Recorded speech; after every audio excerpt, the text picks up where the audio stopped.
क्यों गए बरखुरदार? अपनी महबूबा का दामन थामे हुए आगे बढ़िए।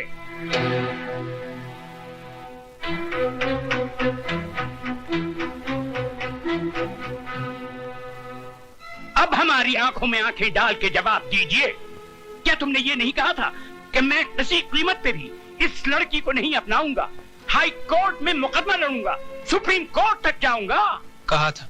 और ये भी तो कहा था कि मैं 7 साल की सजा काटने को तैयार हूँ, मगर इस लड़की से हरगिज शादी नहीं करूंगा। ये भी कहा था। तो फिर आज क्या हो गया? कौन सा तूफान उमड़ पड़ा कि जिस लड़की को हमारा खानदान अपने पैरों की धूल समझता है, उसी को तुमने अपने सर पर बिठा दिया? जिस लड़की ने हमें शहर भर में बेइज्जत किया, उसे तुम अपने दिल में बसा बैठे। जिस लड़की का रुतबा हमारे घर में एक नौकरानी से भी ऊंचा नहीं होना चाहिए था, उसे तुमने हमारे बराबर लाकर खड़ा कर दिया। क्यों राज, क्यों? वो मेरी भूल थी जिसके लिए मैं शर्मिंदा हूँ। जिस भूल पे तुझे आज शर्म आ रही है, वो भूल भी तू नहीं की थी। गलत। उस भूल के जिम्मेदार भी आप हैं। बचपन में जब मैंने माली की पीठ पर कोड़े बरसाए थे, तो आपने क्या कहा था? हम अमीर हैं, ये हमारा पैदाइशी हक है कि हम जुल्म करें। वो गरीब है, जुल्म सहना उसका मुकद्दर है। गरीब और अमीर की खाई मेरे दिलो दिमाग में किसने खोदी? आपने। पैसों की तलवार मेरे हाथों में किसने थमाई? आपने। इंसान को इंसान न समझने की तालीम किसने दी? आपने। वाह भांजे वाह, वेरी गुड, वेरी गुड। तुम्हारी बातें सुनकर मुझे अफसोस नहीं हुआ बल्कि खुशी हुई कि तुमने बोलना तो सीखा।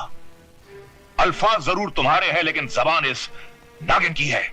मामा जी, तुम्हारी रगों में कल तक मेरी बहन का दूध और मेरे जीजा जी का खून दौड़ता था, लेकिन इसने तो अपना पूरा जहर भर दिया तुम्हारे जिस्म में। जिस देवर ने कभी अपनी भाभी से ऊंची आवाज में बात नहीं की थी, वही आज अपने बाप से बदतमीजी कर बैठा। सारे फसाद की जड़ ये है, ये जिस दिन से इस मनहूस ने इस घर में कदम रखा है, कौशल्या जैसी नौकरानी हमारी चौखट पर थूक कर चली गई और मेरी प्यारी भांजी सुधा भगवान को प्यारी हो गई। अरे जन्म जली, क्या तू पूरे खानदान को निकल कर ही जाएगी? उठाकर फेंक दो इसे घर से बाहर। खबरदार जो किसी ने भी। क्या करेगा तू? मैं भूल जाऊंगा कि आप मेरे बाप हैं और मैं आपका बेटा। तो क्या मुझ पे हाथ उठाएगा तू? उठा उठा, बदतमीज, उठा, उठा ना, सबसे पहले मैं इस फसाद की जड़ को बाहर निकालता हूँ। ऐसी गलती मत कीजिए कि लोग आपको राय बहादुर कहना छोड़ दें।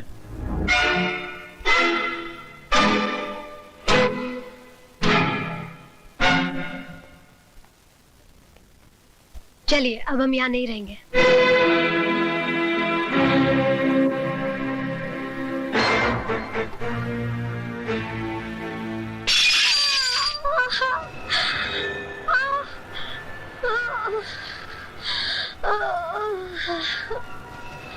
माला, माला।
डॉक्टर साहब, मेरी माला बच जाएगी ना?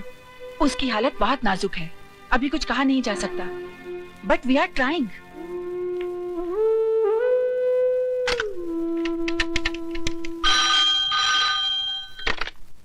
Hello inspector खानिया।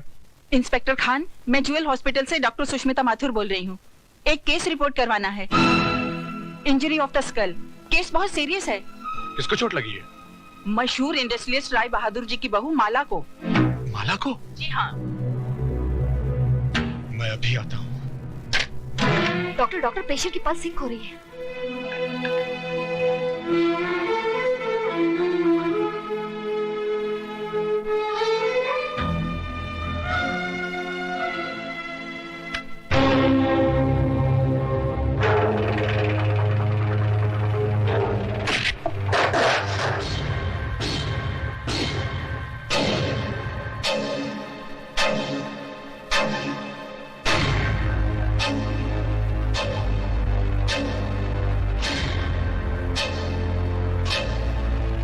मेरी माला के हत्यारों, वो तो मर गई, अब तुम भी जिंदा नहीं रहोगे।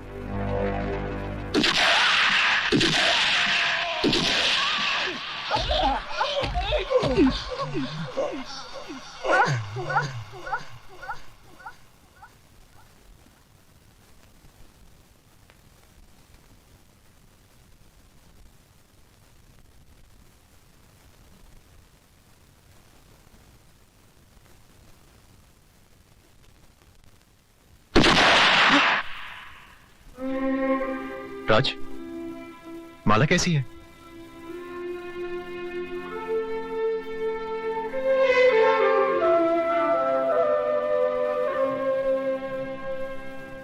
राय साहब, आप फौरन मामा जी और शारदा देवी को लेकर शहर से बाहर चले जाइए।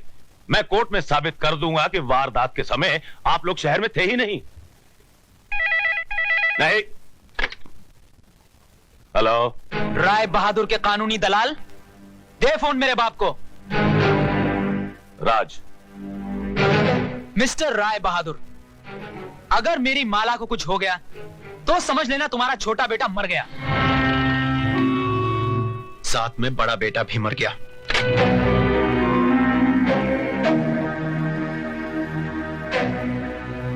बाबूजी, क्या हुआ? जीजा जी कुछ बोलते क्यों नहीं?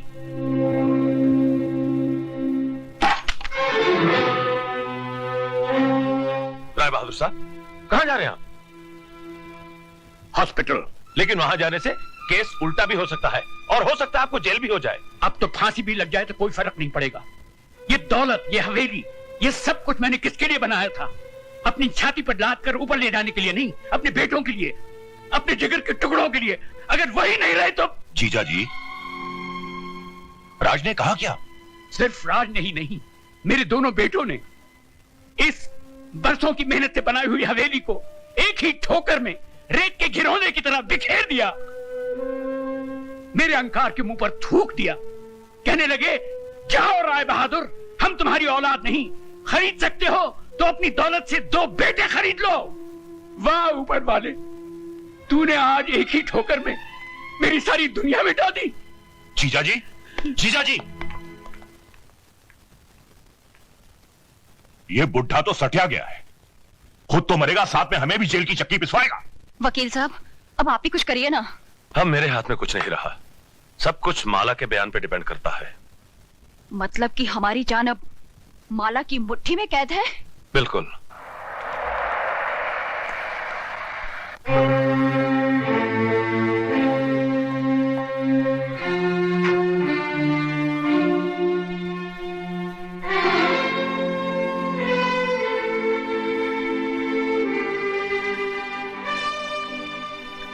डॉक्टर, कैसी है मेरी बहू? अभी कुछ नहीं कहा जा सकता, शायद ऑपरेशन करना पड़े। तो कीजिए, दुनिया के बड़े से बड़े डॉक्टर सर्जन को बुलाइए, जितने पैसे लगे लगा दीजिए। देखिए, हम पूरी कोशिश कर रहे हैं। सिर्फ कोशिश नहीं डॉक्टर, मुझे मेरी बहू चाहिए। मैं आपके पांव पड़ता हूँ, मैं आपसे भीख मांगता हूँ। राय बहादुर दौलत के बगैर जी सकता है, मगर औलाद के बगैर बिल्कुल नहीं। डैडी, प्लीज संभालिए अपने आप को।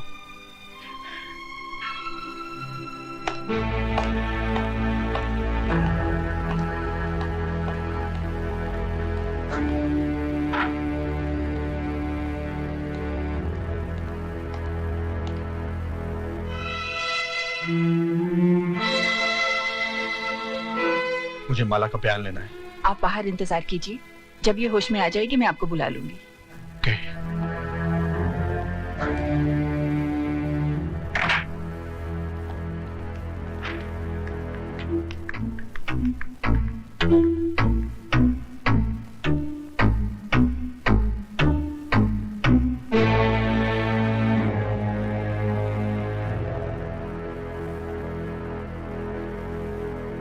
इंस्पेक्टर साहब, मैं अपना बयान देना चाहता हूं।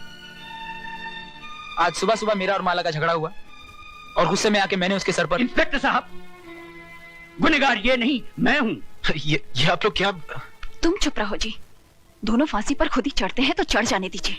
इनके मरते ही करोड़ों की दौलत हमारी हो जाएगी।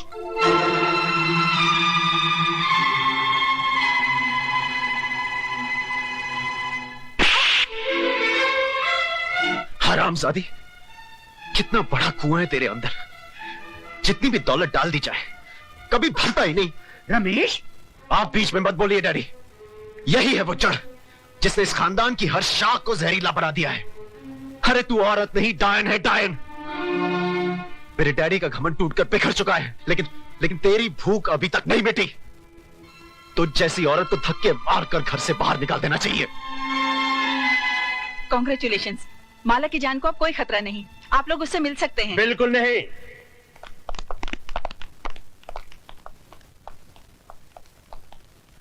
जब तक इंस्पेक्टर खान माला का बयान नहीं ले लेता, आप लोगों में से किसी को भी अंदर जाने की इजाजत नहीं है।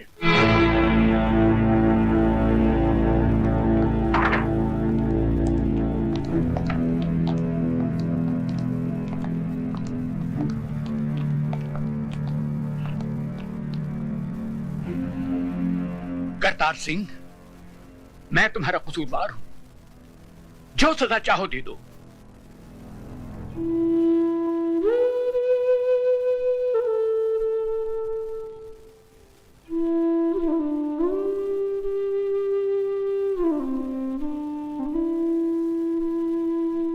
माला,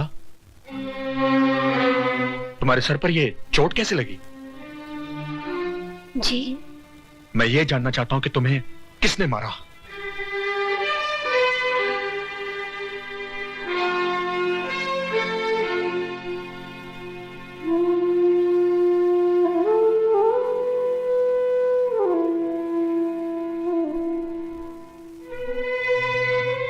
इंस्पेक्टर साहब, मुझे किसी ने नहीं मारा। फिर ये चोट कैसे लगी? सीढ़ियों से उतर रही थी, पाँव फिसल गया। तुम सच कह रही हो? जी।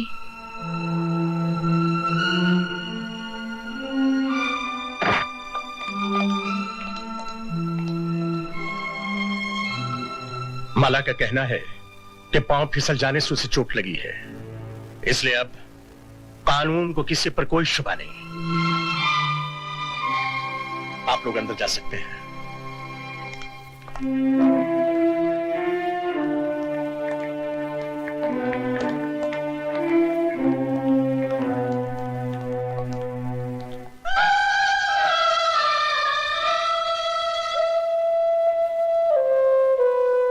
माला, मुझे माफ कर दो बहन। ऐसा मत कहो। एक औरत से उसका सुहाग छीनने की जो मैंने गुस्ताखी की है, वो तो माफी के काबिल भी नहीं है। गलती इंसान ही करता है, भगवान नहीं। शाबाश बेटी, तुमने हम सबको माफ करके ये साबित कर दिया कि इंसान पैसों से नहीं, परवरिश से बड़ा होता है।